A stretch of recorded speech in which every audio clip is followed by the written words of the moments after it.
So which are the key nutrients, which are the key supplements that everyone should be taking? So like I said in the previous video, we can have tests done, blood tests, urine tests, even hair tests, but blood and urine are the main ones to see where we might be deficient, what nutrients we might be deficient in, but obviously not everyone's going to do that. So if I could get everyone onto some core supplements, the whole world, that I feel would really improve their health on a long-term basis, it would come down to, first of all, chlorella. Chlorella is actually a food, it's a blue-green algae, and you can have it in capsule form, you can have it in powder form, you can have it in tablet form, and it is a really helpful way to help us do a daily detox. Now if you're doing any sort of detox, you need to make sure your bowels are moving properly, because if we're constipated and then we're starting to pull metals, for example, out of the tissues, then it gets in the bowel and it's not moving out of the bowel if you're constipated. So you need to make sure your bowels are moving well to do any sort of detox. But normally I would be building up from a couple of grams of chlorella a day, a couple of tablets for example, and then building up to at least 10 tablets a day, sometimes even going up to 10 twice a day. Now if you are a vegetarian or a vegan, I always put my patients, are vegetarians or vegans, straight onto chlorella, as it can help to prevent anemia. Also it can help keep the hemoglobin high, and because they'll be getting nutrients through the chlorella they might be struggling to get through their vegetarian or vegan diet. So that's another great thing about chlorella. Not only does it help with metal detox, it also helps to give you essential nutrients in the form of B vitamins and key minerals as well. So chlorella is a biggie. I would have everyone on, as long as your bowels are moving properly. Secondly would be vitamin D. So vitamin D is anti-inflammatory and it's really important for the immune system. So there was a study back in 2016 which showed that when we have an adequate, high enough level of vitamin D in the blood, the rates of cancer just plummet. So that's a really important one. That's because vitamin D works so well for the immune system, and it works through a mechanism called apoptosis. So any rogue cells, any damaged cells that maybe have a more sinister nature, more cancerous nature, it can help to turn them off, which is what the immune system should be doing. Whether apoptosis is a normal mechanism within the body, but sometimes it goes wrong. So the vitamin D can help with that as well, and it's very good for helping keep your immunity high as well. So vitamin D is a really important one. Best if you can get a blood test done first, but if you can't, then 4,000 or 5,000 units with K2 in is a really good dose for most people. And you can check your level in 3 months as well if you've started a dose that you're not sure about. And then I would say vitamin C. So vitamin C is a really big one. It's a really powerful antioxidant. We don't actually make vitamin C in the human body. We have to get it from external sources. Really important for the adrenal glands.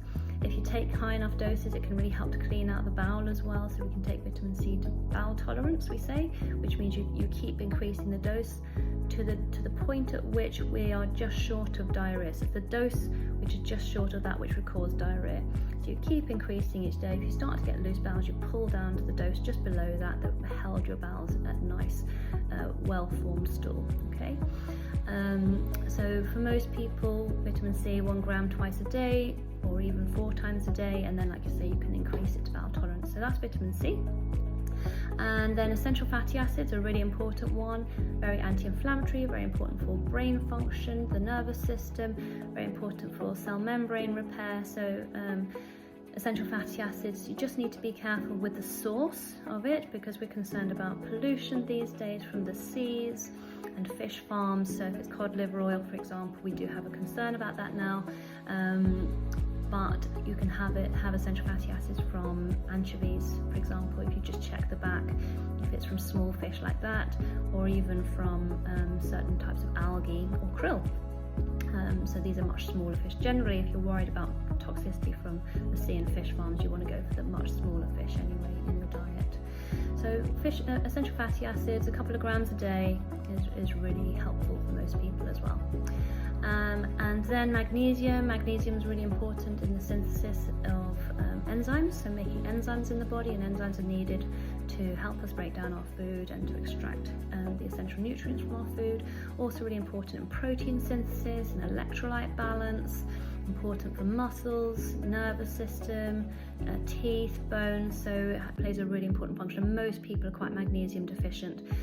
So magnesium I would recommend for everyone as well. If you get a magnesium glycinate and take it at night, that can also help with sleep. Otherwise, just a whole food magnesium during the day should be fine. You can take the last one at night as well. Often just a couple of capsules of the magnesium a day should be fine for most. And then we're looking at iodine. So most people are deficient in iodine as well in the West. In fact, the only nation in the world that has adequate intake of iodine are the Japanese, with their intake of seaweed. So unless you have quite a high seaweed diet, just take a couple of capsules of whole food kelp, kelp capsules every day. Now the only people that can't do that are those that have an autoimmune thyroid condition. So if you have Hashimoto's disease, for example, or Graves', because you have the thyroid antibodies, it's a no-go, because actually the iodine can help stimulate those antibodies. So no iodine for people with autoimmune thyroid disease. And then lastly, I would just recommend taking a good quality multi-nutrient because of the nutrient gap, which I spoke about in an earlier video. Because of soil depletion and over farming, even if we have a really healthy diet, we are going to be struggling to get the nutrients into our system, sufficient nutrients in. So we have this nutrient gap that supplements, good supplementation can bridge, can fill. So a good quality multi-nutrient, just to make sure that we're getting those levels pushed up a little bit because of soil depletion and over farming, will just make sure that we are doing everything we can in a really simple way to keep our bodies in tip-top condition wherever possible.